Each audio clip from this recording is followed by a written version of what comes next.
Hello learners, welcome back to my YouTube channel and इस video में मैं आप लोगों के साथ डिस्कस करने वाली हूँ यूपी टीजीटी कॉमर्स का जो अभी आपका 7 और 8 अगस्त 2021 को पेपर हुआ है। उसके सभी क्वेश्चन को मैं आपके सामने सॉल्व करूँगी विद डिटेल्ड एक्सप्लेनेशन। इससे आप लोगों को बेनिफिट बहुत होने वाला है। जो लोग पीजीटी कॉमर्स की तैयारी कर रहे हैं उनके लिए बहुत बेनिफिट होने वाला है, ठीक है। और इससे क्या होता है कि जितने ज़्यादा आप क्वेश्चंस की प्रैक्टिस करेंगे आपको बहुत अच्छे से कॉन्सेप्ट की क्लैरिटी होगी। ओके, इससे पहले मैं यूपी पीजीटी कॉमर्स का जो आपका 2019 में हुआ था पेपर वो सॉल्व करवा चुकी हूँ आप, ठीक है। अगर आपने अभी तक वो वीडियो नहीं देखा है तो आप देख लेना, उसका लिंक मैं डिस्क्रिप्शन बॉक्स में प्रोवाइड कर दूँगी। ओके, तो हम स्टार्ट करते हैं कि आपके क्या क्या क्वेश्चन आए थे, हमें उन्हें कैसे कैसे करना है। देखिए क्वेश्चन है rearrange Maslow hierarchy of needs logically. देखो जो थियोरीज़ हैं मोटिवेशन की वो काफ़ी इंपॉर्टेंट है आप लोगों के लिए, और मैंने जितने भी थियोरीज़ हैं मोटिवेशन की वो आपको डिटेल में डिस्कस की है। वो आपको मैंने एक प्लेलिस्ट बनाई हुई है पीजीटी कॉमर्स इम्पॉर्टेंट टॉपिक्स के नेम से, वहाँ आपको मिल जाएंगी और आप लोगों के लिए बहुत इंपॉर्टेंट है वो चीज़, ठीक है। उसका लिंक भी मैं आपको डिस्क्रिप्शन बॉक्स में प्रोवाइड कर दूँगी। तो आपको यहाँ सीक्वेंस में लगाना है। जैसा कि आप लोगों को पता है मैस्लो ने जो है 5 टाइप की नीड्स बताई थी, एक प्रॉपर हिरार्की बताया था उन्होंने। तो उन्होंने सबसे पहले जो बताई थी फिजियोलॉजिकल नीड्स बताई थी, ठीक है। फिजियोलॉजिकल वही हमारी शेल्टर वगैरह, फूड, क्लॉथिंग, ये सब कुछ, ठीक है। तो फर्स्ट नंबर पे उन्होंने इसकी बात की थी। फिजियोलॉजिकल नीड्स के बाद उन्होंने बात की थी हमारी सिक्योरिटी नीड्स की, या फिर जिसको हम सेफ्टी नीड्स भी बोलते हैं। फ्यूचर में हम अपनी सिक्योरिटी देखते हैं, चाहे हेल्थ से रिलेटेड हो चाहे फाइनेंशियल हो। ओके, उसके बाद सोशल नीड्स की, ऑब्वियस है हमारे कनेक्शंस होने चाहिए, बिलोंगिंगनेस होनी चाहिए। उसके बाद एस्टीम नीड्स बताई थी एंड लास्ट में सेल्फ एक्चुअलाइजेशन नीड्स, ठीक है।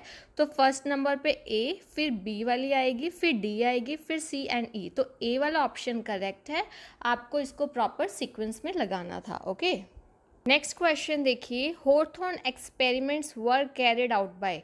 काफ़ी इंपॉर्टेंट है और बहुत बार पूछा भी जाता है कि हॉथॉर्न एक्सपेरिमेंट्स, आपको पता है ना, ह्यूमन रिलेशंस अप्रोच में बताए गए हैं ये वाले एक्सपेरिमेंट्स, ठीक है।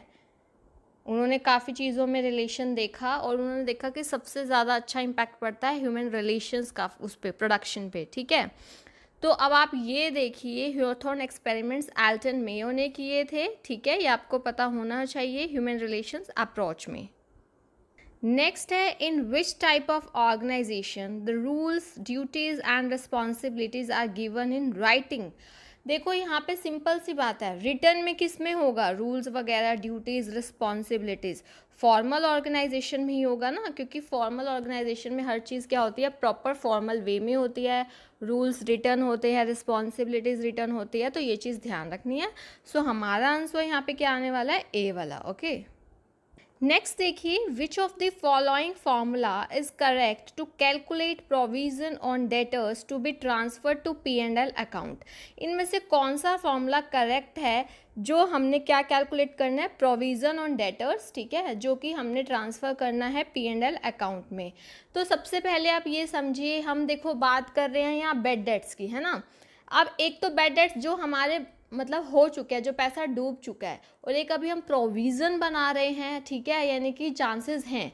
तो इसके लिए करेक्ट फॉर्मूला होता है हमारा सी। देखो कैसे, जो बेड डेट्स हो चुके हैं यानी कि ऑल बेड डेट्स हैं, प्लस जो न्यू भी डूब चुके हैं वो हम जाएंगे ना किस में, P&L में, प्लस कर देंगे जो आपने नया प्रोविज़न बनाया है ना डेटर्स के लिए, बेड डेट्स के लिए, और उसमें से माइनस कर देंगे जो हमने ऑल प्रोविज़न बनाया था, तो ऑब्वियस है उसको यूज़ कर लेंगे, सो वो माइनस हो जाएगा। तो कितना ट्रांसफ़र होगा, bad debts plus new bad debts plus new provision, उसमें से ओल्ड प्रोविज़न जो था वो लेस कर देंगे। ओके, नेक्स्ट है question, the difference between subscribed capital and called up capital is called.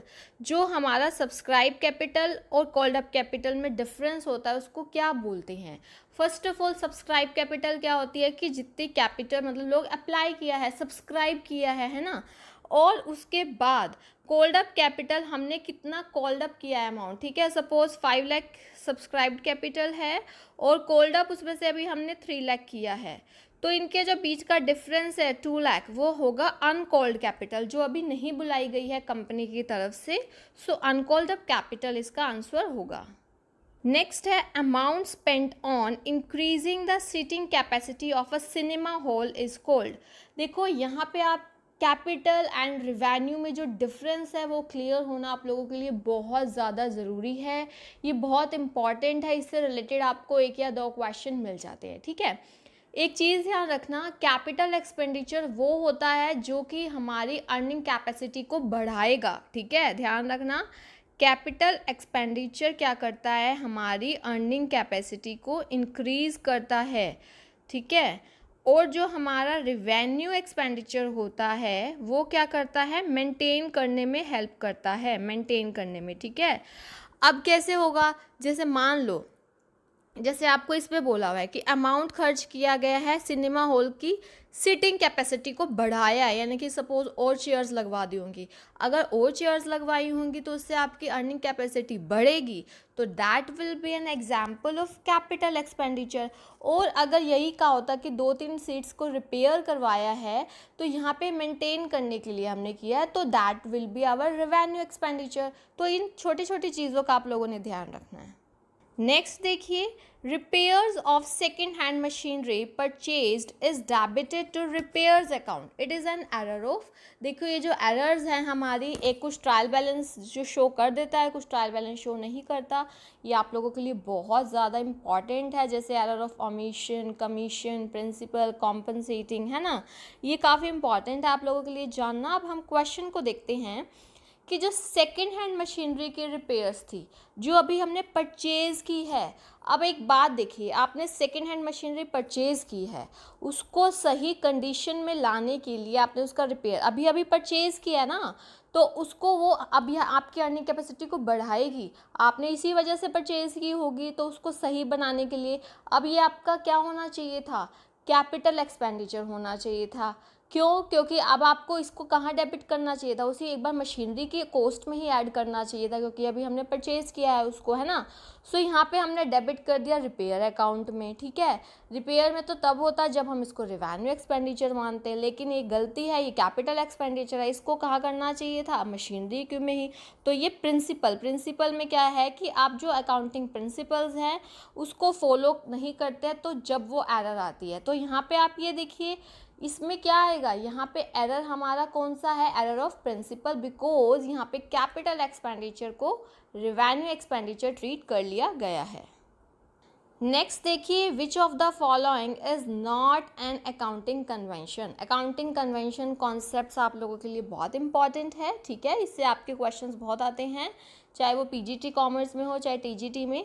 तो अब आपको बताना है इसमें से कौन सी नहीं है। नेम आपको पता होने चाहिए, फुल डिस्क्लोजर होती है, कंजर्वेटिज्म भी होती है, ठीक है, कंसिस्टेंसी वाली भी होती है, बट एक्रूअल अकाउंटिंग वाली कौन सी है, कन्वेंशन नहीं है ना हमारी ऐसी कोई एक्रूअल अकाउंटिंग वाली।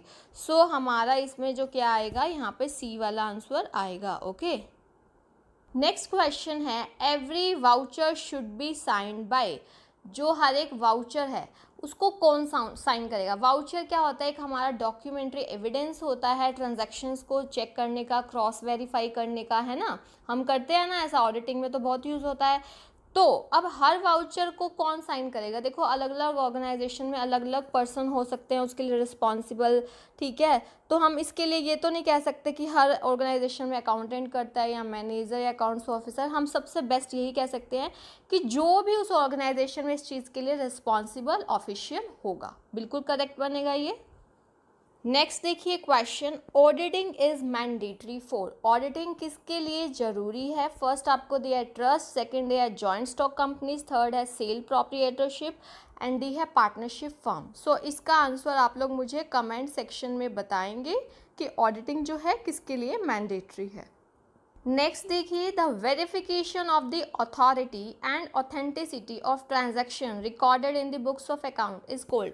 अभी आपको वाउचर से रिलेटेड क्वेश्चन करवाया था, मैंने मीनिंग बताया था कि जो भी ट्रांजैक्शन आपने रिकॉर्ड की है बुक्स ऑफ अकाउंट्स में, उसको उसका वेरिफिकेशन करने के लिए उसकी अथॉरिटी और ऑथेंटिसिटी को, इसको हम लोग क्या बोलते हैं, ठीक है। तो फर्स्ट आपको दिया है वेरिफिकेशन, इंटरनल ऑडिट, वाउचिंग या इन्वेस्टिगेशन। ऑब्वियस है, इसको हम लोग क्या बोलते हैं, वाउचिंग बोलते हैं।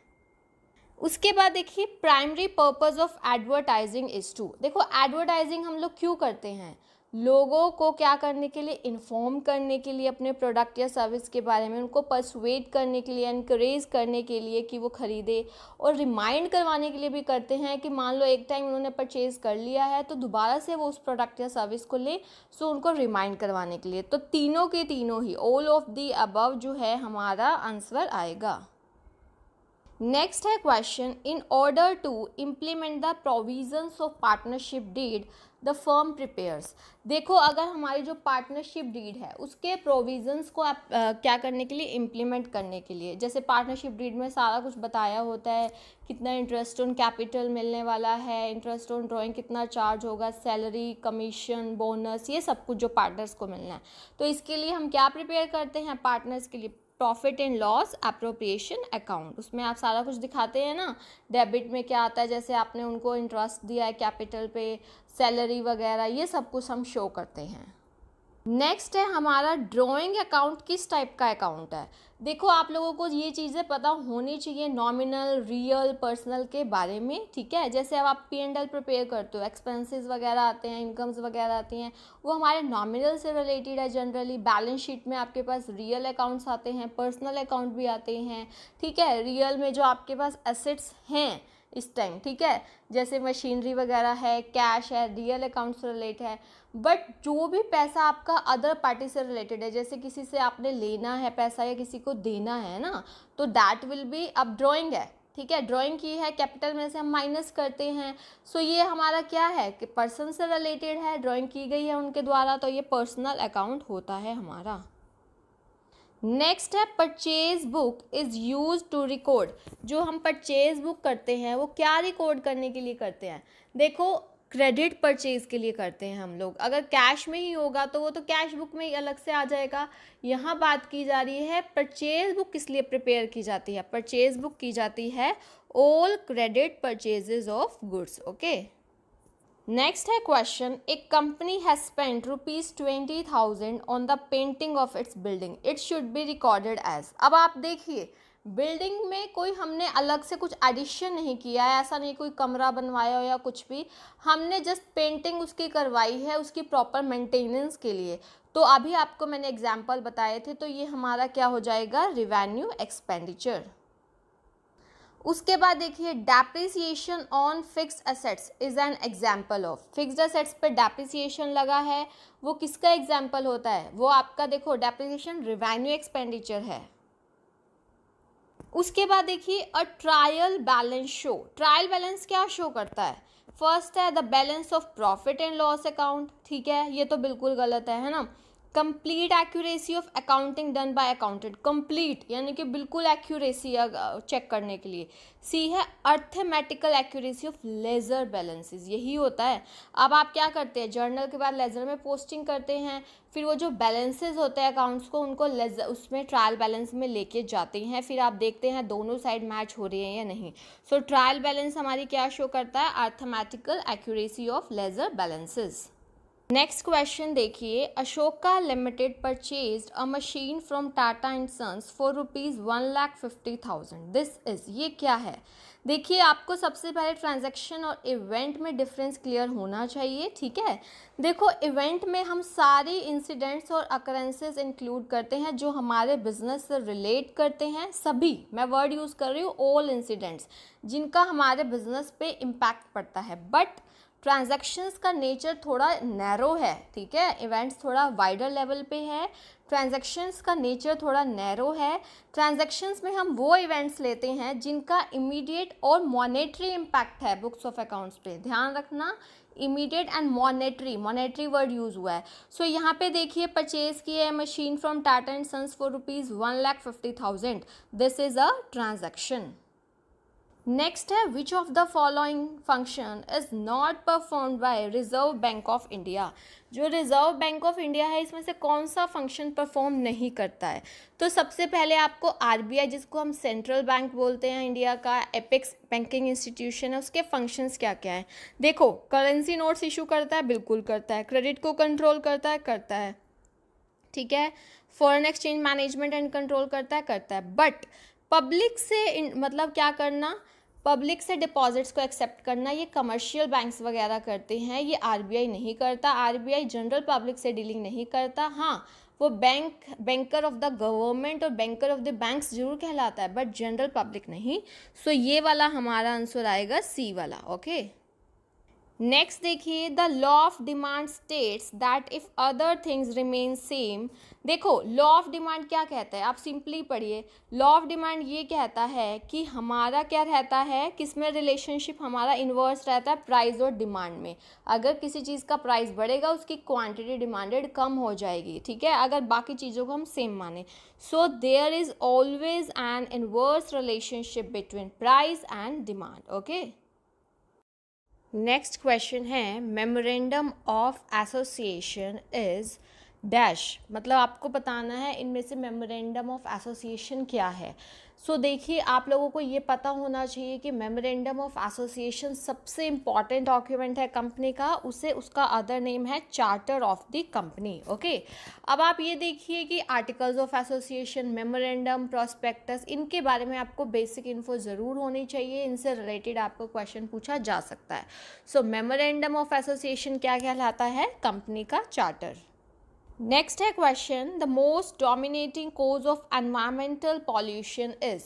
अगर हम बात करें लेटेस्ट, तो सबसे ज़्यादा जो डोमिनेटिंग, जिसका सबसे ज़्यादा इम्पैक्ट पड़ता है हमारे एनवायरमेंटल पॉल्यूशन का, उसका है industrialisation, increasing population, use of chemicals in agriculture या फिर माइनिंग। आजकल आप देखें इंडस्ट्रीज़ कितनी एस्टैब्लिश हो रही हैं, ठीक है, तो इंडस्ट्रियलाइजेशन है जो है वो सबसे डोमिनेटिंग कोज रहता है एनवायरमेंटल पॉल्यूशन का। नेक्स्ट है आपका फॉर्मूला से रिलेटेड क्वेश्चन है। फॉर्मूलाज आप लोगों के लिए इंपॉर्टेंट रहते हैं, स्टैट्स में भी, अकाउंटिंग में भी। विच one of the following is not a formula of standard deviation. इनमें से कौन सा फॉर्मूला नहीं है स्टैंडर्ड डेविएशन का। तो अगर आप ध्यान से एनालाइज करेंगे, ये आपको जो बी वाला है, देखिए यहाँ पर एन को जो है हमने अंडर रूट में कवर नहीं किया, ठीक है, ये इसकी वजह से ये वाला गलत हो जाता है। बाकी आपको फॉर्मूलाज अच्छे से पता होने चाहिए। ओके, ए जो है ना यहाँ पे एज्यूम्ड मीन है हमारा, आपको पता होना चाहिए। नेक्स्ट क्वेश्चन है, the monopolist maximise profits by producing and selling their output at that point on which its. देखो जो मोनोपोलिस्ट होता है वो अपने उस पॉइंट पे मतलब प्रॉफिट को मैक्सिमाइज कर सकता है जिस पे marginal cost and marginal revenue both are same. देखिए जो डिफरेंट फॉर्म्स है मार्केट स्ट्रक्चर की, like perfect competition, monopoly, monopolistic competition में ओलिगोपोली वगैरह, ये सारे आपको इनके फीचर्स पता होने चाहिए, इनका इक्विलिब्रियम पॉइंट, इनके बारे में बेसिक कंडीशंस, एजम्पशंस, सब कुछ पता होना चाहिए। नेक्स्ट क्वेश्चन है, in journal transactions are recorded on. देखो जर्नल में जो ट्रांजैक्शन रिकॉर्ड की जाती हैं वो किस बेसिस पे की जाती हैं, क्रोनोलॉजिकल बेसिस पे।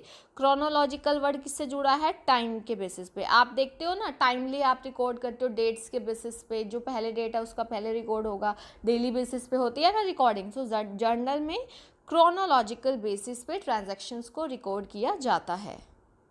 नेक्स्ट है, transfer of debit and credit items from journal to ledger is called. देखो जो आप जर्नल से लेजर लेके जाते हो डेबिट एंड क्रेडिट को, तो उस प्रोसेस को टेक्निकली हम लोग अकाउंटिंग में पोस्टिंग बोलते हैं। ओके, ये ध्यान रखना है आप लोगों ने।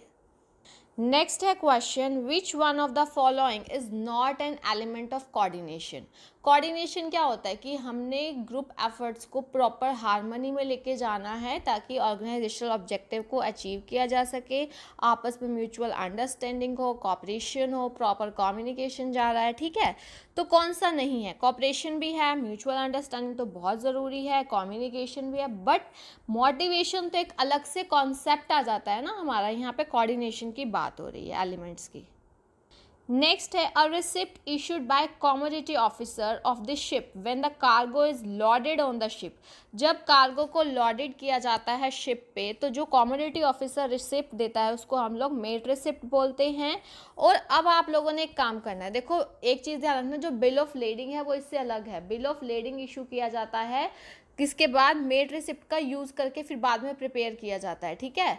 तो इन दोनों के बीच में अब आपको डिफरेंस अपने लेवल पे ज़रूर करना है, ठीक है। तो हमारा आंसर क्या आएगा, मेड रिसिप्ट। नेक्स्ट है which of the following is not a feature of advertising. देखिए एडवर्टाइजिंग से रिलेटेड सेकंड क्वेश्चन पूछा गया है इसमें। पहले पूछा गया था कि कौन कौन से प्राइमरी ऑब्जेक्टिव हैं, ठीक है, तो अब आपको बताना है कौन सा नहीं है। एडवर्टाइजिंग होती क्या है, सबसे पहले आपको पता होना चाहिए पेड फॉर्म है, क्योंकि आप अपने प्रोडक्ट या सर्विस के बारे में एडवर्टाइजमेंट देना चाहते हो तो आपको ऑब्वियस है पैसे देने पड़ेंगे, ठीक है। आइडेंटिफाइड स्पॉन्सर होता है, यानी कि जैसे मान लो जो कंपनी देना चाहती है वो इसकी स्पॉन्सर होगी, ऐड दे रही है, ठीक है। विजुअल भी हो सकती है, आप देखते हैं होर्डिंग्स लगे होते हैं बड़े बड़े। ऑरली भी हो सकती है, किसी भी वे में हो सकती है ना। सो ये अब ये तीनों तो है, बट पर्सनल, देखो अब यहाँ पे एक चीज़ ध्यान रखना, एडवर्टाइजिंग क्या पर्सनल होती है? नो, ये चीज़ हमारी नहीं आएगी। सो यहाँ पे डी हमारा क्या हो जाएगा, not a feature of advertising. Next question है, अगर वेरिएंस है 144 तो स्टैंडर्ड डेविएशन क्या होगा? देखिए वेरिएंस जो है स्टैंडर्ड डेविएशन का स्क्वायर होती है, ठीक है। जैसे ये स्टैंडर्ड डेविएशन है तो स्टैंडर्ड डेविएशन का स्क्वायर होती है हमारी वेरिएंस।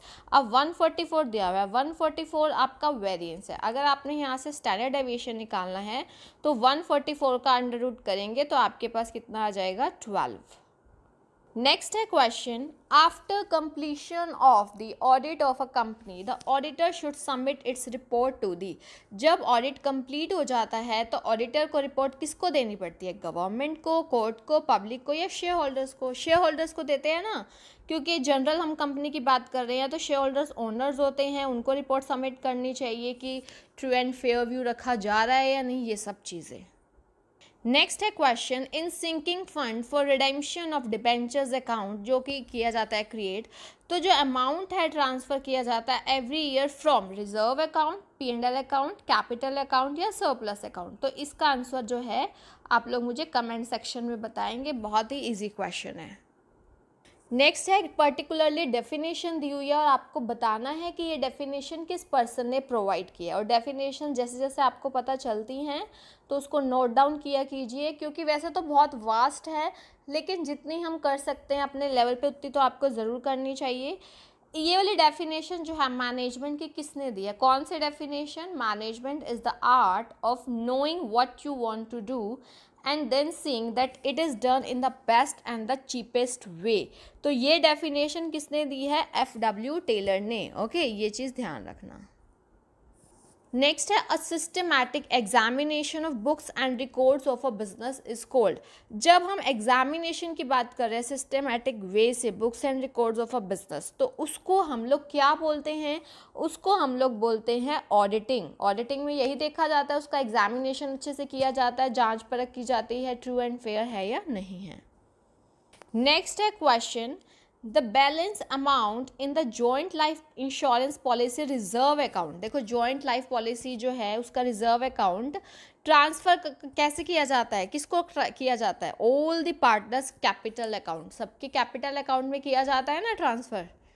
नेक्स्ट है क्वेश्चन, द एंटरप्राइजेस एक्सक्लूसिवली मतलब सिर्फ और सिर्फ own, manage and control by the central government और स्टेट गवर्नमेंट। सिर्फ मतलब गवर्नमेंट का ही है उस पर एक्सक्लूसिव शेयर है, यानी कि पूरी की पूरी उन्होंने ही ऑन कर रखी है, तो वो होती है हमारी पब्लिक एंटरप्राइजेज। ओके, नेक्स्ट है वाउचर रेफर्स टू। वाउचर हमारे डॉक्यूमेंट्री एविडेंस होते हैं, प्रूफ होते हैं ट्रांजैक्शंस के लिए, तो उस पर कैश रिसिप्ट्स, इनवॉइसेस, काउंटरफॉल, सभी के सभी, all of the above. Next है डिपेंडेंट ब्रांच। डिपेंडेंट ब्रांच जो होती है वो सिर्फ कैश सेल्स कर सकती है, क्रेडिट सेल या बोथ या नन ऑफ द अबव, तो वो दोनों ही कर सकती है, both cash and credit sales. Next देखिए, आपको बताना है इनमें से कौन सी स्टेटमेंट करेक्ट है। तो आपको इस टाइप के क्वेश्चन मिल जाते हैं, और जब आपको ये तभी आंसर दे पाओगे जब आपको कॉन्सेप्ट उससे रिलेटेड क्लियर होगा। देखिए आप यहाँ पे बी वाली जो क्लोजिंग स्टॉक है, जब वो ट्रायल बैलेंस में होता है तो उसको हम सीधा बैलेंस शीट पे दिखाते हैं, क्योंकि उसकी जो ट्रेडिंग अकाउंट वाली है वहाँ पे वो पूरा हो चुका होता है, उसका जितने भी उससे रिलेटेड करनी होती है, परचेजेस वगैरह सब कुछ देख लिया होता है। अगर वो सिर्फ ट्रायल बैलेंस में है तो उसको हम सीधा डायरेक्टली बैलेंस शीट पे ही दिखाते हैं। So this is our correct statement. Next है, which of the following is a basic evidence of a transaction. देखो वाउचर ही होता है, वाउचर से रिलेटेड कितने क्वेश्चन आए हुए हैं, तो बेसिक एविडेंस जो होता है वो होता है हमारा वाउचर। नेक्स्ट है क्वेश्चन, देखो फॉर्म्स ऑफ मार्केट स्ट्रक्चर से है, आपसे पूछा गया है under perfect competition a firm में earn super normal profit. Super normal profit की बात हो रही है यहाँ पे, तो वो super normal profit short run में ही अर्न कर सकती है। रीज़न क्या है, लॉन्ग रन में क्यों नहीं करती हैं?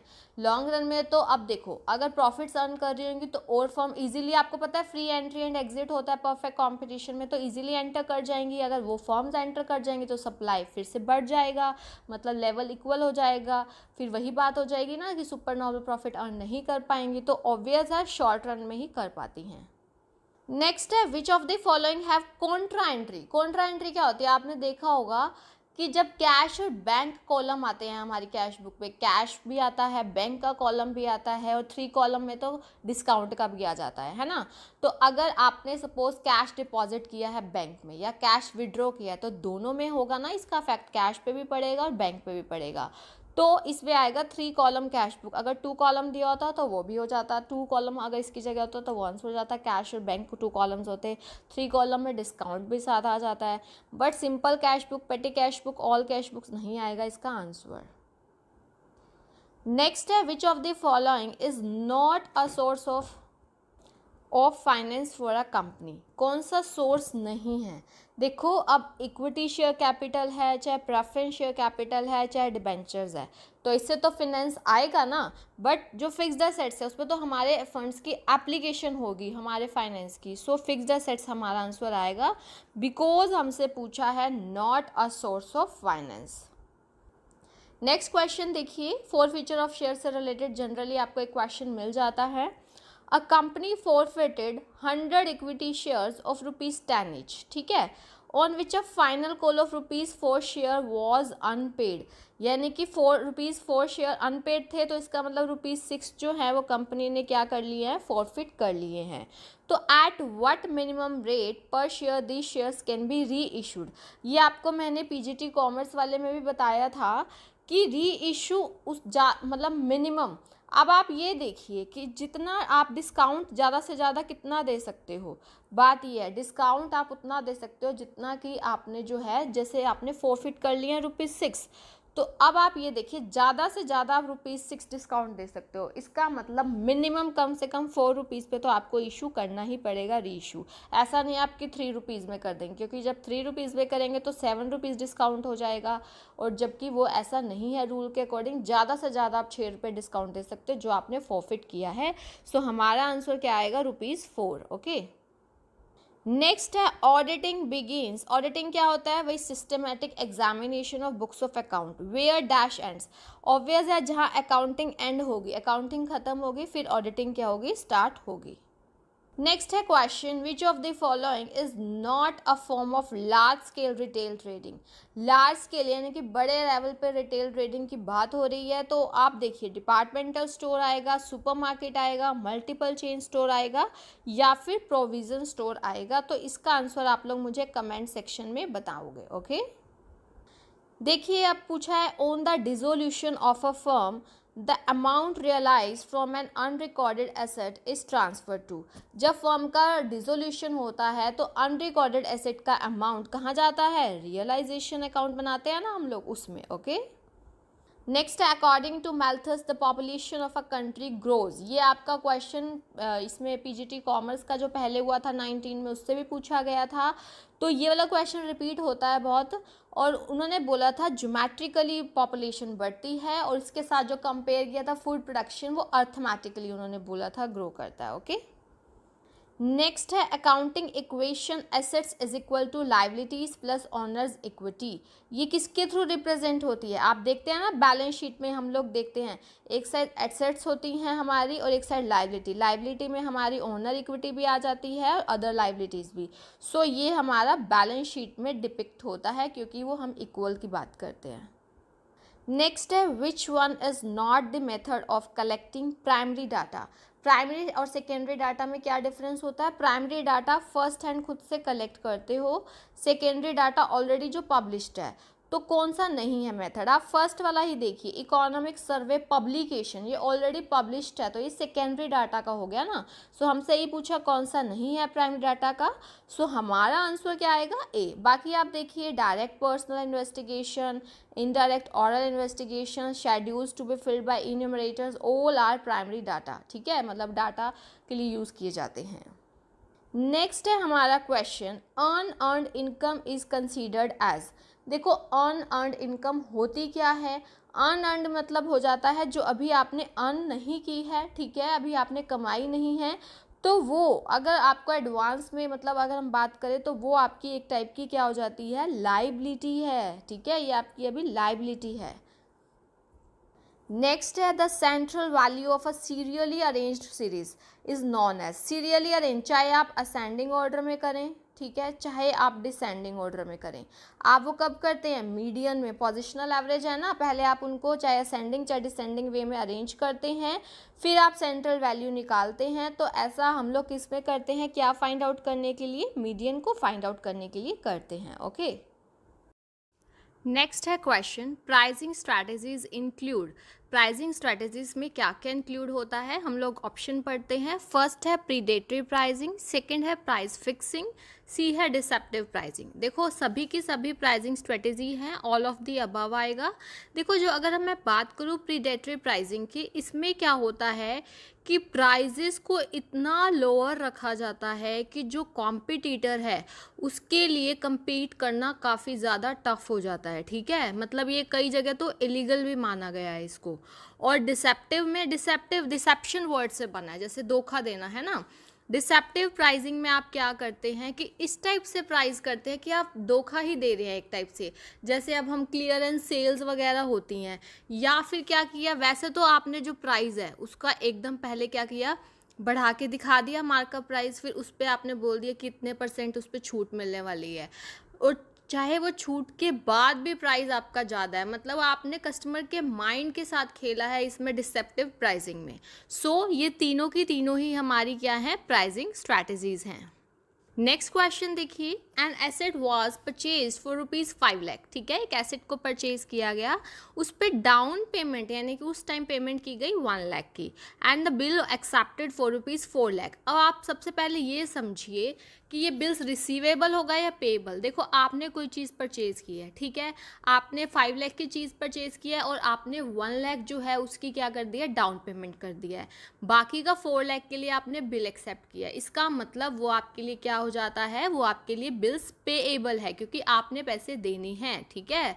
तो ध्यान रखना, what would be the effect on the total asset and total liabilities in the balance sheet. तो ध्यान से समझिए, अगर एसेट तो आपकी इंक्रीज हुई है 5 लाख की, ठीक है, बढ़िया ऑब्वियस है, बट आपने 1 लाख डाउन पेमेंट भी तो किया है ना, तो -1 लाख हो जाएगा, कैश चला गया, तो 4 लाख से ओवरऑल हमारी एसेट इंक्रीज हुई है, ठीक है। अब लायबिलिटी पे क्या फ़र्क पड़ा है आपकी जो है 4 लाख से? हमारा ओवरऑल इफेक्ट क्या पड़ा है? 4 लाख की एसेट्स इंक्रीज हुई है और 4 लाख की ही लायबिलिटी इंक्रीज हुई है। आपका जो ए ऑप्शन है वो इसका हमारा जो है करेक्ट आंसर होगा। ओके, नेक्स्ट क्वेश्चन है, name the audit that is generally conducted between 2 annual audit. ऐसा कौन सा ऑडिट है जो 2 एनुअल ऑडिट के बीच में कंडक्ट किया जाता है, ठीक है। देखो इसमें होता है, इसका मैंने इंटरिम ऑडिटिंग, इंटरिम वर्ड मतलब आपने इंटरिम डिविडेंड भी सुना होगा, ऐसे ही ऑडिटिंग में जो 2 एनुअल ऑडिट के बीच में ही हमें ऑडिट करवाना पड़ रहा है, उसको हम लोग इंटरिम ऑडिटिंग बोलते हैं। नेक्स्ट है question, which one of the following statements is not correct. आपको बताना है इसमें से कौन सी स्टेटमेंट करेक्ट नहीं है, और इस टाइप के आपसे क्वेश्चन पूछे जाते हैं। फर्स्ट है, फॉरफिटेड शेयर्स कैन बी री इशूड। देखो ये तो बिल्कुल करेक्ट है, हमने पढ़ा भी है कि जो फॉरफिटेड शेयर्स है उनको हम री इशू कर सकते हैं, ठीक है। बी देखिए, a notice of 14 days to share holders is necessary before forfeiture of shares. बिल्कुल, जब आपको ना अपने जो शेयर होल्डर्स हैं जिन्होंने पेमेंट नहीं किया उनको आप पहले कम से कम 14 days का जो है नोटिस देंगे पहले, ठीक है, ये भी बिल्कुल करेक्ट है। सी है premium on issue of shares can be use for writing of the preliminary expenses. आपको पता है ना जो प्रीमियम है उसको हम किस किस पर्पज़ के लिए यूज़ कर सकते हैं, और ये क्वेश्चन बहुत बार पूछा जाता है कि securities premium can be use for या can not be use for, ये आपने ध्यान रखना है, ठीक है। लेकिन उसके बाद डी देखिए, the profit on reissue of forfeited shares is transfer to general reserve account. इसमें आपको बोला हुआ है कि जो प्रॉफिट होता है री इशू ऑफ फॉरफिटेड शेयर्स, ये ट्रांसफ़र किया जाता है जनरल रिजर्व अकाउंट में। नहीं, जनरल रिजर्व नहीं, कैपिटल रिजर्व में किया जाता है। तो क्योंकि ये कैपिटल प्रॉफिट होता है ना, कैपिटल रिजर्व में किया जाता है, तो डी वाली ऑप्शन स्टेटमेंट गलत है, और हमसे क्वेश्चन में यही पूछा गया है कि कौन सा करेक्ट नहीं है। सो डेफिनेटली हमारा आंसर क्या होने वाला है, डी होने वाला है। ओके, नेक्स्ट आपका क्वेश्चन डायरेक्ट है ऑडिटिंग एंड एश्योरेंस स्टैंडर्ड से, ठीक है। तो इससे अब आपको ये पता चलता है कि आपको लर्न करना है कि कौन सा AAS की बात हो रही है, यहाँ पे ध्यान रखना, ऑडिटिंग एंड एश्योरेंस स्टैंडर्ड की। तो ये अकाउंटिंग स्टैंडर्ड की नहीं है, ऑडिटिंग एंड एश्योरेंस स्टैंडर्ड 2 है। वो किससे कंसर्न करता है, वाउचिंग से है, valuation of assets and liabilities है, ऑडिट प्लानिंग है, objective and scope of the audit of financial statement. तो ये आपको लर्न करना है ये किससे जुड़ा हुआ है, objective and scope of the audit of financial statements. Next है question, which one of the following statements is not correct. Again आपसे स्टेटमेंट से रिलेटेड क्वेश्चन है, कौन सी करेक्ट नहीं है। सो हम 1 बाय 1 पढ़ते हैं ध्यान से। फर्स्ट आपको बोला हुआ as per accounting standard 26 only purchased goodwill to be recorded in the books of account. देखो यही होता है जो परचेज्ड गुडविल, यानी कि जिसके लिए मनी कॉन्सिडरेशन पे किया गया है, सिर्फ उसी को हम रिकॉर्ड करते हैं बुक्स ऑफ अकाउंट्स में, ठीक है। Self generated goodwill will have to be adjusted through partners capital account. जो सेल्फ जनरेटेड गुडविल आपने देखा भी होगा, उसको हम पार्टनर्स के कैपिटल अकाउंट में एडजस्ट कर देते हैं, बिल्कुल करेक्ट है। और गुडविल एक इंटेंजिबल एसेट है, ये भी करेक्ट है, क्योंकि आप ऐसा नहीं है ना उसको टच करके देख सकते हैं, वो तो आपके फेल्ट होगी, आपकी रेपुटेशन वगैरह आपके बिजनेस से। डी है goodwill is a fictitious asset. इसमें बोला फिक्टिशियस एसेट, फिक्टिशियस एसेट वो है जिसकी कोई भी रियलाइजेबल वैल्यू नहीं है, ठीक है, वही होता है ना। जैसे आपने देखा होगा प्रिलिमिनरी एक्सपेंसेस वगैरह ये सब आते हैं, इसमें हम मिसलेनियस एक्सपेंडिचर दिखाते हैं ना इनको एसेट्स में, है ना। सो आपका ये जो फोर्थ वाला ऑप्शन है कि जो गुडविल है वो फिक्टिशियस एसेट है, ये वाला जो ऑप्शन है ये आपका क्या हो जाता है यहाँ पर गलत, क्योंकि वही पूछा गया है, कौन सा करेक्ट नहीं है। बाकी तीनों स्टेटमेंट्स आपकी करेक्ट हैं। नेक्स्ट है question, India rank in world population is. India का रैंक बताना है आपको वर्ल्ड पॉपुलेशन में। सो ये आपका बताना है कमेंट सेक्शन में आप लोगों ने, बहुत इजी है। फर्स्ट है, सेकंड है, थर्ड है या फिफ्थ है। क्वेश्चन देखिए next, which one of the following is not considered as relevant voucher while vouching cash sales. अब आप ये देखिए, वाउचर मैंने आपको बताया जो एविडेंस होता है ट्रांजैक्शन के लिए, तो कौन से वाले को रेलेवेंट वाउचर नहीं माना जाएगा जब हम कैश सेल्स की ट्रांजैक्शंस को वाउच यानी कि उनकी हम चेकिंग कर रहे होंगे। तो कैश सेल है, ठीक है। तो अब आप एक बात बताइए, जो सेल बुक है वो किससे रिलेटेड होती है, हमारी क्रेडिट सेल से ना। सो ये वाला ऑप्शन हमारा आंसर आ जाएगा। बाकी के देख लेते हैं, copy of cash memo, cash memo को भी देखेंगे। एब्स्ट्रैक्ट ऑफ सेल्समैन, जिस पर्सन ने जिस मैन ने वो सेल किया है उसके बाद उसने जो जो पॉइंट्स वगैरह हैं वो भी हम चेक करेंगे। कैशियर की समरीज, कैश सेल हुई है, तो ये तीनों तो हम करेंगे, बट सेल्स बुक नहीं, बिकॉज वो रिलेटेड है क्रेडिट सेल से। तो यहाँ पे क्या पूछा गया है, कैश सेल्स। नेक्स्ट है क्वेश्चन आपका इंस्टॉलमेंट पेमेंट सिस्टम से। एक ध्यान रखना, एक हायर परचेज सिस्टम अलग होता है, इंस्टॉलमेंट पेमेंट सिस्टम अलग होता है। और एक चीज़ ध्यान रखनी है, इंस्टॉलमेंट पेमेंट सिस्टम में जो ऑनरशिप है वो ट्रांसफ़र हो जाती है, बट हायर परचेज में जब तक लास्ट इंस्टॉलमेंट पेमेंट नहीं होती है तब तक ऑनरशिप ट्रांसफ़र नहीं होती है। सो यहाँ पे आपको बताना है कि इंस्टॉलमेंट पेमेंट सिस्टम के रिगार्डिंग कौन से स्टेटमेंट ट्रू नहीं है, ठीक है। फर्स्ट देखिए, payment of purchase prices made in agreed instalments, ये तो बिल्कुल करेक्ट है। On default of payment of instalment seller has a right to take back the goods. अभी मैंने आपको बताया ऑनरशिप ट्रांसफ़र हो गई, पेमेंट के डिफ़ॉल्ट होने पर यहाँ पर ये नहीं होता इंस्टॉलमेंट पेमेंट सिस्टम में कि वो गुड्स को वापस ले सकता है, क्योंकि ऑनर तो अब उसका वही परचेज़र ही बन चुका है ना। हाँ, कोर्ट केस किया जा सकता है, बट यहाँ पर जो है ये नहीं कि हम उससे गुड्स वापस ले लेंगे। तो बी वाली इनकरेक्ट है, बट बाकी भी पढ़ लेते हैं ताकि इससे रिलेटेड अगर आपका क्वेश्चन आए तो आप इजीली अटेम्प्ट कर पाएँ। Purchaser prepares assets account, sellers account and interest suspense account in the books. ये सारे किए जाते हैं, आपको पता होना चाहिए। Purchaser has right to sell the asset at any time after receiving the delivery, क्योंकि वो तो ऑनर ही बन जाता है ना, तो ये चीज़ें ध्यान रखनी है। नेक्स्ट क्वेश्चन है आपका रेपो रेट से। देखो रेपो रेट के बारे में मैंने आपको पहले भी बताया था। रेपो रेट क्या होता है?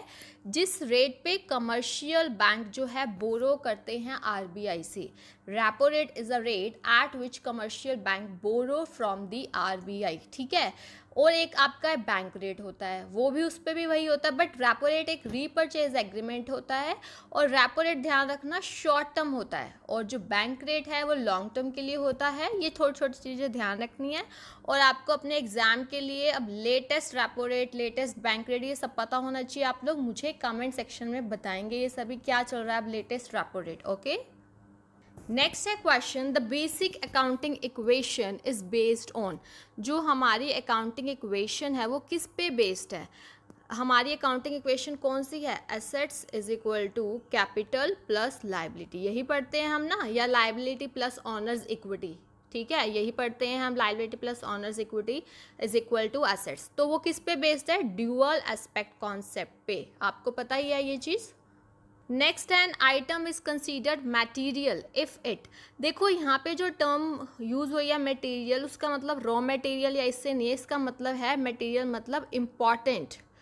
एक आइटम को तभी इम्पॉर्टेंट माना जाता है इफ़ इट इज़ सिग्निफिकेंट, यानी कि जो यूज़र्स हैं उनके लिए भी क्या है, ये इम्पॉर्टेंट है। ऐसा नहीं है रॉ मटेरियल से रिलेट करिए रियल अकाउंट से, ऐसा कुछ नहीं है। सी वाला ऑप्शन आएगा। नेक्स्ट क्वेश्चन देखिए, the interest on the capital accounts of partners is credited to.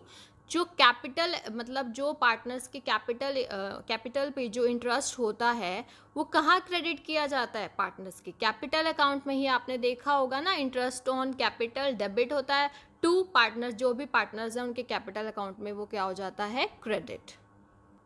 Next question है, the record of cash transactions bye non trading concerns is shown in. जो हमारी कैश ट्रांजैक्शंस है वो non trading मतलब जिनका non for profit organisation होती है ना, एनपीओ बोलते हैं, तो वो कैश ट्रांजैक्शंस के लिए कौन सा अकाउंट मतलब बनाती हैं? Receipts and payment account.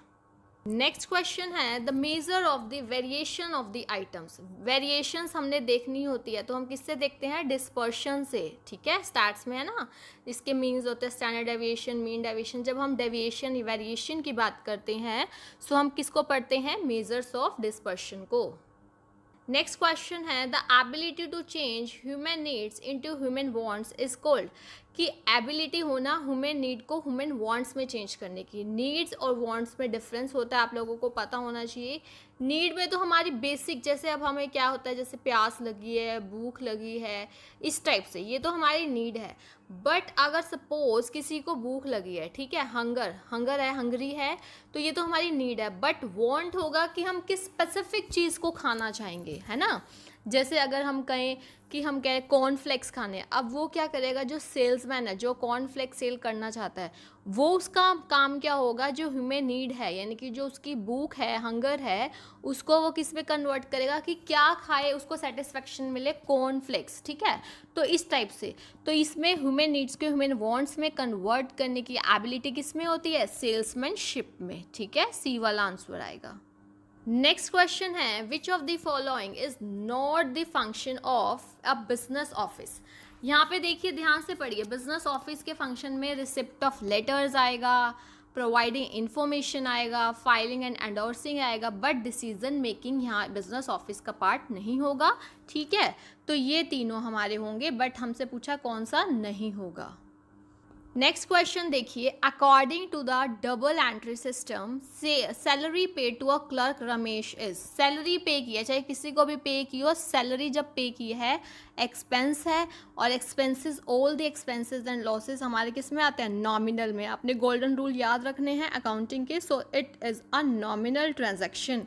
क्या गोल्डन रूल होते हैं हमारे रियल अकाउंट में, what comes in debit, what comes in credit, what goes out, okay. और पर्सनल में debit the receiver, credit the giver. और नॉमिनल में क्या होता है, debit all expenses and losses, credit all income and gains, ठीक है। नेक्स्ट क्वेश्चन देखिए, under hire purchase system the relationship between buyer and seller is, higher purchase system में जो रिलेशनशिप रहता है बायर एंड सेलर में वो होता है बेलर एंड बेली का। First of all bailor and bailee क्या होते हैं, देखो एक कॉन्ट्रैक्ट जो होता है बेलमेंट का, उसमें क्या होता है कि सिर्फ पोजेशन ट्रांसफ़र होता है गुड्स का, ऑनरशिप नहीं होती, ठीक है। जब तक हायर परचेज में भी जो परचेज़र है उसको सिर्फ अभी पोजेशन हुआ है, ऑनरशिप तब तक नहीं होगी जब तक लास्ट पेमेंट पूरी नहीं कर देता वो।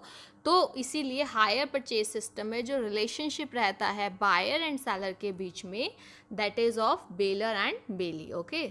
नेक्स्ट क्वेश्चन देखिए, डिसीजन मेकिंग, डिसीजन मेकिंग एक फंक्शन है, प्रोसेस है, ऑब्जेक्टिव है या पॉलिसी है। डिसीजन मेकिंग एक प्रॉपर प्रोसेस होती है। अब देखिए आपसे पूछा गया है इन इकोनॉमिक्स डिस्ट्रीब्यूशन मीन्स, जो हम डिस्ट्रीब्यूशन वर्ड यूज़ करते हैं उसका क्या मीनिंग है।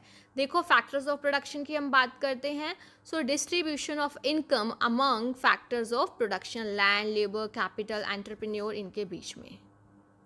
नेक्स्ट क्वेश्चन है, bill of lending is issued by, bill of lending किसके द्वारा इशू किया जाता है, शिपिंग कंपनी के द्वारा। कि जो भी, एक तो ये क्या दिखाता है कि टाइटल टू द गुड्स, ये एक डॉक्यूमेंट है of title to the goods, okay. और बिल ऑफ लेडिंग मतलब वो शिपमेंट का बताता है, ये सारी चीज़ें आपको मैंने पहले भी एक वीडियो में बताया इसके बारे में।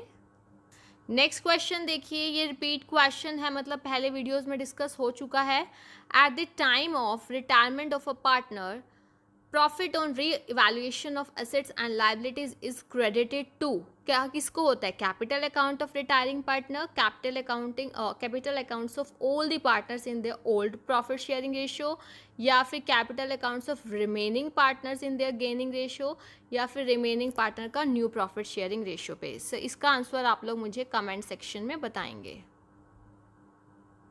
नेक्स्ट है the most commonly used measure of dispersion. आपको मैंने बताया जो डिस्पर्शन होता है वो क्या बताता है, हमारा वेरिएशंस बताता है, डेविएशंस बताता है। तो जो सबसे ज़्यादा यूज़ किया जाता है ना वो है हमारा स्टैंडर्ड डेविएशन। नेक्स्ट है question, if demand of a commodity is in elastic. अब सबसे पहले आप ये समझिए इन इलास्टिक क्या है, कि अगर प्राइस में चेंज आ रहा है, ठीक है, तो डिमांड पे कोई चेंज नहीं आ रहा, इन इलास्टिक है। मान लो प्राइस बढ़ेगा तो भी डिमांड वही रहने वाली है, ठीक है। तो अगर इंक्रीज हो रहा है, will cause the total expenditure of the consumer of the goods to. अब एक बात समझिए, डिमांड पे कोई फ़र्क नहीं आ रहा है, ठीक है। सपोज कोई पर्सन जो है पहले 100 यूनिट्स ले रहा था और तब हमारा प्राइस था 50 पर यूनिट, वैसे मैं आपको एग्जांपल दे रही हूँ, ठीक है। तो खर्चा कितना आ रहा था, 5000। अब क्या हुआ है कि प्राइस हमारा हो गया है 55 और यूनिट्स वही की वही ले रहा है क्योंकि इन इलास्टिक है ना, तो 5500 खर्चा हो गया। तो क्या हुआ, टोटल एक्सपेंडिचर हमारा क्या हुआ है, बड़ा है। सो टोटल एक्सपेंडिचर क्या हो जाएगा, इंक्रीज हो जाएगा। नेक्स्ट है देखिए, in journal transactions are recorded on.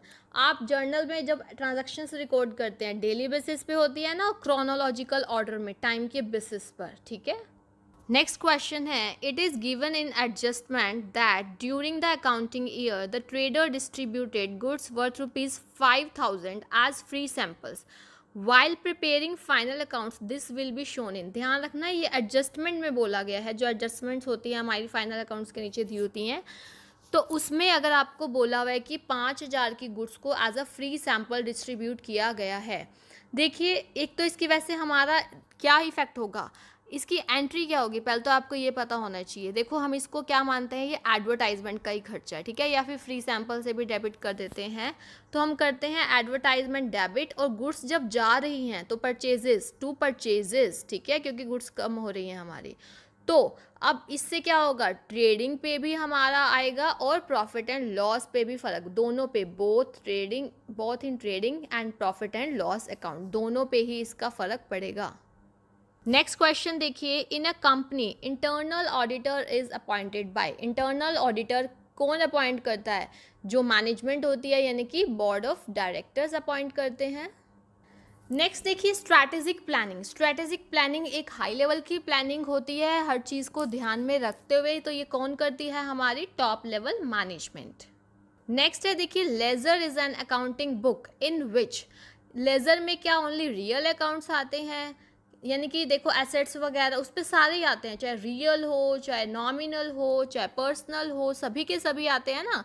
So all the real, personal and nominal accounts are opened. देखो अब अगेन आपका एक बैंक रेट से क्वेश्चन आ गया। Bank rate is the rate at which commercial banks क्या करते हैं, borrow money from the Reserve bank of India. ठीक है, बोरो करते हैं वो लोग, और ये लॉन्ग टर्म होता है, ध्यान रखना। नेक्स्ट क्वेश्चन है, बैलेंस ऑफ पेटी कैश बुक रिप्रेजेंट्स, देखो अगर कैश बुक का या पेटी कैश बुक का अगर हम बात कर रहे हैं, बैलेंस बचा है तो वो एक टाइप की हमारी क्या होगी, ऑब्वियस है, एसेट्स ही होगी ना। उसके बाद पूछा गया है कि जो शेयर अलॉटमेंट अकाउंट है उसका क्या नेचर है। देखो शेयर अलॉटमेंट अकाउंट आपका एक टाइप का किसी पर्सन के टुवर्ड आपका जो उसको दिखा रहा है ना कि पैसे शेयर होल्डर्स के हैं। ओके, तो ये चीज़ ध्यान रखना, मैंने आपको एक क्वेश्चन में पहले भी बताया है कि कैसे कैसे आप लोग देखते हैं। तो शेयर अलॉटमेंट अकाउंट जो है एक आपका पर्सनल अकाउंट है, ये आप जरूर पढ़ लेना कि रियल में एग्जाम्पल कौन कौन से आते हैं, पर्सनल में कौन से, नॉमिनल में कौन से आते हैं। नेक्स्ट आपसे पूछा गया है कि विच of the following is not a feature of the higher purchase system, इनमें से कौन सा फीचर नहीं है हायर परचेज सिस्टम का। हायर परचेज सिस्टम के बारे में पहले भी 2 क्वेश्चन आ चुके हैं, डिस्कस हुए हैं। देखो प्राइस पे किया जाता है, इंस्टॉलमेंट पे बिल्कुल किया जाता है, पोजेशन तो उसी टाइम दे दिया जाता है, ठीक है, और डिफ़ॉल्ट के केस में सेलर के पास राइट भी है कि वो दोबारा से गुड्स वापस ले ले, बट ओनरशिप ट्रांसफ़र नहीं होती, ओनरशिप ट्रांसफ़र नहीं होती तभी तो वो रीपोजेस कर सकता है ना। सो ओनरशिप पे ट्रांसफ़र इमीडिएटली ये गलत है, और वही आपसे पूछा है कि कौन सा फीचर नहीं है हायर परचेज सिस्टम का। नेक्स्ट देखिए, प्रॉफिट शेयरिंग रेशो से है, आपको बोला गया है R and S are partner sharing profit in the ratio 5:3। ठीक है, आर और एस का जो आपका रेशो दिया हुआ है वो कितना दिया हुआ है, 5:3। उसके बाद बोला है कि टी ज्वाइन करता है एज अ न्यू पार्टनर, और आर अपने का 1/4 उसके शेयर का देता है, और एस देता है 2/5 ऑफ इस शेयर। आप नया निकालना है, तो सबसे पहले हम ये देखते हैं कि आर ने कितना दिया है, 1/4 ऑफ इस शेयर। आर का शेयर कितना है, देखो 5/8 है। ठीक है, 5/8 का अगर मैं 1/4 करूँ तो ये कितना आ जाएगा, 5/32। ये किसको दिया उसने, नए वाले पार्टनर टी को। ठीक है, और एस ने कितना दिया अपने शेयर का, 2/5, यानी कि एस का 2/5, और उसका है कितना हमारे पास, 3/8। तो ये आपका आ जाएगा 2 × 3 6, 6/40। ओके, ये इसको मिला है, किसको मिला है, ये मिला है टी को। तो टी का टोटल आप कर लीजिए 5/32, उससे किससे मिला है, इसको आर से मिला है, एस से मिला है 6/40। तो अब आप इसका लेंगे एलसीएम, तो अगर हम इसका एलसीएम निकाले 160 आएगा। तो अब इसको आप सॉल्व करेंगे, 32 5 पे जाएगा, ठीक है, 25 प्लस 40 पे जाएगा, 4 पे जाएगा, 4 6 24, तो 49/160। ये तो हमारा किसका शेयर आया, 49/160, ये हमारा शेयर आया है किसका, नए पार्टनर का। वैसे तो इससे आपको यहाँ पे आंसर मिल रहा है, बट फिर भी जब तक पूरा कई बार कट ऑफ हो जाता है तो आपने पूरा निकालना है। अब आप जब आर और एस का नया निकालेंगे तो आप क्या करेंगे, इसमें आप लोग जो है उनका क्या करेंगे, जैसे 5/8 था ना, 5/8 में से उसने उसको कितना दे दिया, उसका माइनस हो जाएगा, उसने कितना दिया, 5/32 ये दे दिया था। तो अब उसका देखिए कितना आ जाएगा, 32 यहाँ से 8 4 20, यहाँ पे आ जाएगा -5, 15 यहाँ पे कितना आ जाएगा हमारे पास, 15/32। ठीक है, 15/32। और उसके अलावा अगर मैं बात करूं किसके शेयर की, एस के शेयर की, एस का था पहले ओरिजिनली 3/8 था, उसने कितना दिया, 6/40। तो 3/8 - 6/40 अगर मैं करती हूँ और एलसीएम लेते हैं हम लोग 15 - 6, यानी कि 9/40। अब आप ये देखिए 15/32, ओके, 9/40 और S49/160, इसका सभी का हम 160 डिनोमिनेटर कर देंगे तो ये 75 और ये 36 और ये 49, तो हमारा बी वाला आंसर आएगा। ओके, आई होप आपको ये क्लियर हो गया होगा। अगर आपको अभी भी इस पर कोई डाउट है तो आप लोग कमेंट सेक्शन में पूछ सकते हो। नेक्स्ट क्वेश्चन देखिए, recording of business transactions in a systematic manner and classifying them in ledger is called. Business transactions की रिकॉर्डिंग करना जैसे जर्नल में करते हो, ठीक है, उसको क्लासीफाई करना लेजर में, यहाँ तक का काम हमारा क्या होता है, बुक कीपिंग। ओके, बी वाला आएगा हमारा आंसर। नेक्स्ट देखिए, losses are anticipated and profits are not accounted until realised is the part of which of the following principle. देखो आपको क्या बोला गया है कि लॉसेस को हम पहले से ही एंटिसिपेट कर लेते हैं बट प्रॉफिट्स को हम नहीं देखते हैं, यानी कि सेफ प्ले करते हैं। ये होता है हमारा कंजर्वेटिज्म में, आपने देखा है ना, प्रोविज़न फॉर बेड डेट्स वगैरह बनाना, ठीक है, तो ये हम एकदम सेफ प्ले करते हैं। इसको प्रूडेंस का भी कॉन्सेप्ट बोलते हैं, कंजर्वेटिज्म को। तो अगर कोई भी वर्ड आए तो आप ध्यान रखना है क्या आएगा हमारा, इसका मतलब कि लॉसेस को पहले से एंटिसिपेट किया है लेकिन प्रॉफिट्स को हमने काउंट नहीं किया जब तक कि वो हमें रियलाइज नहीं हो जाते। नेक्स्ट क्वेश्चन है, under quantitative techniques of credit control following technique is not included. देखो यहाँ पे बात हो रही है क्वांटिटेटिव टेक्निक की, जो आपका क्रेडिट कंट्रोल के लिए qualitative, okay, as well as quantitative दोनों टेक्निक्स यूज़ की जाती हैं। आपको उनके नेम्स और उनका कॉन्सेप्ट क्लियर होना चाहिए।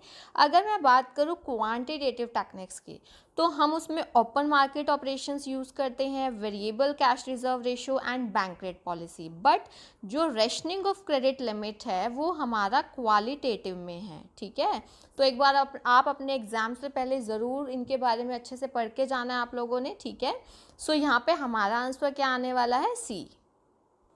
नेक्स्ट देखिए, under quantity theory of money which one of the following equations was given by Fisher. इनमें से कौन सी इक्वेशन है जो फिशर ने प्रोवाइड की है।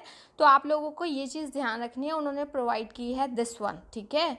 और एक चीज़ ध्यान रखना, क्वांटिटी थ्योरी ऑफ मनी जो है वो क्या कहती है कि अगर सारी चीज़ें, बाकी चीज़ों को हम सेम मानते हुए, कांस्टेंट मानते हुए, अगर मनी सप्लाई को बढ़ा देते हैं तो प्राइजेस क्या हो जाएंगे, बढ़ जाएंगे। बाकी डिटेल में मैं ज़रूर करवाऊंगी आपको थ्योरीज जो हैं, ठीक है, तो इसका आपने ध्यान रखना है। नेक्स्ट देखिए, when a consumer increases units of X commodity by giving up some units of Y commodity, ठीक है। देखो इंक्रीज किसकी कर रहा है, एक्स कॉमोडिटी को, और किसकी वो कर रहा है, गिविंग अप, मतलब किसकी छोड़ रहा है units, Y commodity, and even to attain the same level of satisfaction. हम लोगों ने इंडिफरेंस कर्व पढ़ा है ना, उसके बारे में है, ठीक है। तो जो मार्जिनल रेट ऑफ सब्सटीट्यूशन है, मार्जिनल रेट ऑफ सब्सटीट्यूट ही कर रहे हैं ना यहाँ हम, तो वो होगा देखिए चेंज इन वाई कॉमोडिटी, आप जिसको गिव अप कर रहे हैं, divided by change in x commodity, okay. Next देखिए, आपका ये न्यूमेरिकल क्वेश्चन है मोड से। आपको फॉर्मूलाज मैंने आपको बोला है स्टैट्स में पता होने चाहिए। सो देखिए आपको बोला हुआ है यहाँ पे क्लास इंटरवल्स दिए हुए हैं ये, और ये उनकी फ्रीक्वेंसी दी हुई है रिलेटिव। आपको बोला हुआ है if the mode of above distribution is 48.6, mode आपको बताया हुआ है, तो आपको मिसिंग फ्रीक्वेंसी यहाँ पर निकालनी है। तो अब आपको इसके लिए पहले तो मोड का फॉर्मूला पता होना चाहिए, ठीक है। हमारे पास मोड का फॉर्मूला क्या रहता है, एल, यानी कि लोअर लिमिट, अभी बताऊंगी सारा, F1 माइनस F0, ठीक है, divided by 2F1 minus F0 minus F2 into H, या फिर I कहते हैं जो डिफरेंस रहता है। अब देखते हैं सबसे पहले मॉडल क्लास कौन सी है, 48.6 कौन सी क्लास में होगा, 40 to 55 वाली में, ठीक है। उसके बाद अब आप ये देखिए, ये तो हो गया, ठीक है, 40 to 55। अब इस मॉडल क्लास की लोअर लिमिट क्या है हमारे पास, इस मॉडल क्लास की लोअर लिमिट है हमारे पास 40, तो L की जगह क्या पुट करेंगे यहाँ पे आप, 40, ठीक है। अब बात करते हैं F1 की। जब हम बात करते हैं F1 की, तो वो मॉडल क्लास की फ्रीक्वेंसी होती है जो कि आपको 44 दी हुई है, और माइनस करना है F0। F0 का मतलब मॉडल क्लास से जो पहले वाली क्लास है दिस वन, इसकी फ्रीक्वेंसी कितनी है, 20, डिवाइडेड बाय करेंगे हम 2F1। F1 मतलब वही 2 इंटू 44, ओके, -20 कर देंगे, वही हमारी, क्योंकि F0 सॉरी, और F2 क्या होती है, F2 हमारी मॉडल क्लास के बाद वाली क्लास जो कि ये है, इसकी हमने फ्रीक्वेंसी को एक बार x मान लिया, ठीक है। सो यहाँ पे हम माइनस कर देंगे इसको x, ठीक है। और इनटू में क्या होगा हमारा, जो यहाँ पे डिफरेंसेस देखिए कितना है, कितना गैप है क्लास का, 15 का है ना, देखिए, तो यहाँ पे इंटू 15 आ जाएगा, ओके। और यहाँ पे आपको ये 48.6 दिया हुआ है। अगर हम इसको सॉल्व करें 48.6, इसको सारा जब आप सॉल्व करेंगे, इसको सॉल्व करते हैं तो हमारे पास कितना आ जाता है, देखिए यहाँ पे आपके पास आ जाएगा, सॉरी ये x यहाँ पे हमने करना था माइनस, ठीक है। तो यहाँ पे क्या आ जाएगा 24 ऊपर, ओके। नीचे देखिए 2 × 44 कितना हो जाएगा 88 माइनस 20 68 माइनस x, और ये इंटू में 15। और जब आप इस पूरे को सॉल्व करेंगे, ये तो अब आप कर लेंगे ना क्रॉस मल्टीप्लाई करके, पहले 24 को 15 से मल्टीप्लाई कर लीजिए, ठीक है। अब उसके बाद आप ये देखिए 48.6 is equal to 360 divided by 68 minus x आ जाएगा। अब आप इसको क्रॉस मल्टीप्लाई करेंगे तो आपके पास x की वैल्यू जो है 26.14 के आसपास आएगी। तो इसको हम 26 भी बोल सकते हैं क्योंकि हमारे ऑप्शंस के अकॉर्डिंग, तो 26 हमारा आंसर आएगा। तो आपको फॉर्मूला ज़रूर अच्छे से पता होने चाहिए। नेक्स्ट क्वेश्चन देखिए, A and B are partners in a firm and share profits and losses in the ratio of 3:2। ये और बी का ओल्ड रेशियो हो गया। अब सी आया एज अ न्यू पार्टनर, उसने 6000 उसने एज प्रीमियम फॉर गुडविल दिया इन कैश। अब जो प्रीमियम है वो शेयर करेंगे ए और be on the basis of new profit sharing ratio that is 5:3:2, ठीक है। अब आप ये देखिए, हम क्या करते होते हैं, जो प्रीमियम वो लाता होता है वो उनके सेक्रीफाइसिंग रेशियो में मिलता है, जो ओल्ड पार्टनर्स होते हैं ए और बी। तो आपको पहले ए और बी के लिए सेक्रीफाइसिंग रेशियो निकालना पड़ेगा, और वो कैसे निकलता है हमारा, old ratio minus new ratio. Old ratio सबसे पहले हम ए का देखते हैं, ए का ओल्ड रेशियो है हमारे पास 3/5, न्यू रेशियो देखो क्या हो गया ए का 5/10, ठीक है। जब आप इसको सॉल्व करते हैं एलसीएम लेके तो ये आपके पास 1/10 आएगा। अब बात करते हैं बी की, बी का ओल्ड रेशियो है 2/5 माइनस न्यू रेशियो है उसका 3/10। इसको जब आप सॉल्व करते हैं तो भी 1/10 आता है, तो 1:1 सेक्रीफाइस रेशियो हो गया। तो जो 6000 है वो इक्वली डिवाइड होंगे, तो 6000 का हमारा कितना बनेगा 3000 और 3000, ओके। नेक्स्ट क्वेश्चन देखिए, a motivation based on force और फियर इज कॉल्ड। जब भी हम मोटिवेशन अगर आपको मिल रहा है डर की वजह से या फोर्स की वजह से, आपको पता है कि पनिशमेंट मिलेगी, जैसे अब एम्प्लॉयज़ हैं उनको कह दिया कि अगर आपने ये काम टाइम पे पूरा नहीं किया तो आपको जॉब से निकाल दिया जाएगा, आपकी सैलरी काट ली जाएगी, या और भी बहुत सारी चीज़ें, तो वो नेगेटिव मोटिवेशन में आ जाता है। रिवॉर्ड्स हो रहे हो तो पॉजिटिव है, ठीक है, अदरवाइज ये अगर फोर्स और फियर के ऊपर बेसिस है so that will be negative motivation. Next देखिए, summary and presentation of data in tabular form with several non overlapping classes. देखो ये आपका एक वे है, इसको फ्रीक्वेंसी डिस्ट्रीब्यूशन बोलते हैं, कि आप टेब्यूलर फॉर्म में आपने जैसे अगर आप क्लास इंटरवल बनाते हैं, सपोज 0 to 5, 5 to 10, 10 to 15, और 0 to 5 में जितनी आइटम्स आ रही हैं उनकी फ्रीक्वेंसी, मान लो वो आइटम्स आ रही हैं 3 टाइम्स, फिर वो आप नेक्स्ट आ रही हैं 4 टाइम्स, कोई 10 टाइम्स, तो इनकी फ्रीक्वेंसी अब नॉन ओवरलैपिंग हो गई ना क्लासेस, यहाँ पे ओवरलैप तो नहीं कर रहा, सो ये फ्रीक्वेंसी डिस्ट्रीब्यूशन में होता है। नेक्स्ट क्वेश्चन देखिए, जो मेन ऑब्जेक्टिव है सेफ गार्ड ड्यूटी का। सेफ गार्ड देखो नाम से ही पता चल रहा है, और इसका मेन मोटिव होता है कि जो इंडिजिनस इंडस्ट्रीज़ हैं, जो हमारी डोमेस्टिक इंडस्ट्रीज़ हैं, उनको प्रोटेक्ट करना, ओके। नेक्स्ट देखिए, ledger is a book of. Ledger वाली बुक को हम बोलते हैं ledger is a book of final entry या फिर सेकेंडरी एंट्री, ठीक है। लेकिन जर्नल को बोलते हैं, ध्यान रखना, books of original entry, because all the transaction जो बिजनेस की फर्स्ट ऑफ ऑल कहाँ रिकॉर्ड की जाती हैं, जर्नल में, सोर्स डॉक्यूमेंट से, फिर बाद में लेजर अकाउंट्स में पोस्ट की जाती हैं फ्रॉम जर्नल। तो laser is a book of final entry या फिर इसको सेकेंडरी एंट्री, ओके। नेक्स्ट देखिए, अंडर कॉपीराइट एग्रीमेंट जो अमाउंट होता है रॉयल्टी का, जैसे बुक्स वगैरह पब्लिश होती हैं तो उस पर जो रॉयल्टी का अमाउंट होता है वो किसके बेसिस पे होता है, जितनी बुक पब्लिश हुई या जितनी बुक सेल हुई या टोटल कॉस्ट या फिर टोटल सेल प्राइस। ध्यान रखना, रॉयल्टी दी जाती है total sale price of the book sold, जो कि सेल हुई हैं। नेक्स्ट है द एसेंस ऑफ मैनेजमेंट। जो मैनेजमेंट का एसेंस है वो ऑब्वियस है, ये तो आपने पढ़ा ही है, कोऑर्डिनेशन होता है, ये बहुत ज़रूरी रहता है। नेक्स्ट देखिए, जो ग्रोस बुक वैल्यू होती है फिक्स्ड एसेट्स की, ग्रोस की बात हो रही है। ग्रोस तो उनकी जो हिस्टोरिकल कॉस्ट होती है जिस पे परचेज किया होता है वही है ना, तो डेप्रिसिएशन लेस करेंगे तो वो तो बुक वैल्यू बन जाएगी। यहाँ पे ग्रोस बुक वैल्यू की बात कर रहे हैं, historical cost, okay, gross book value. Next है the primary function of management. सबसे पहला फंक्शन क्या रहता है? Planning, what to be done, how to be done, यही सब कुछ एडवांस में डिसाइड किया जाता है। नेक्स्ट देखिए, under which type of agreement royalty is paid on the basis of sale. अभी हमने किया था ना कि जितनी मतलब टोटल जो भी हमारी सेल हुई है उसी के बेसिस पे, तो वो हमारा कॉपीराइट में होता है। नेक्स्ट है a partnership comes into existence. Partnership कैसे आती है एग्जिस्टेंस में? आपने पढ़ा भी है, डेफिनेशंस में भी आता है, एग्रीमेंट के थ्रू आती है, चाहे वो एग्रीमेंट ऑरल भी हो सकता है और रिटन भी, और जब रिटन होता है तो हम उसको पार्टनरशिप डीड भी बोलते हैं।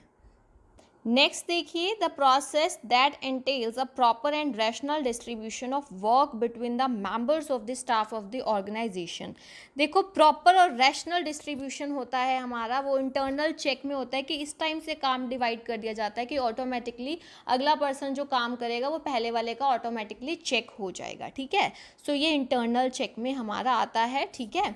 तो ये आपके साथ मैंने टीजीटी कॉमर्स का जो अभी 2021 में हुआ है डिस्कस किया है।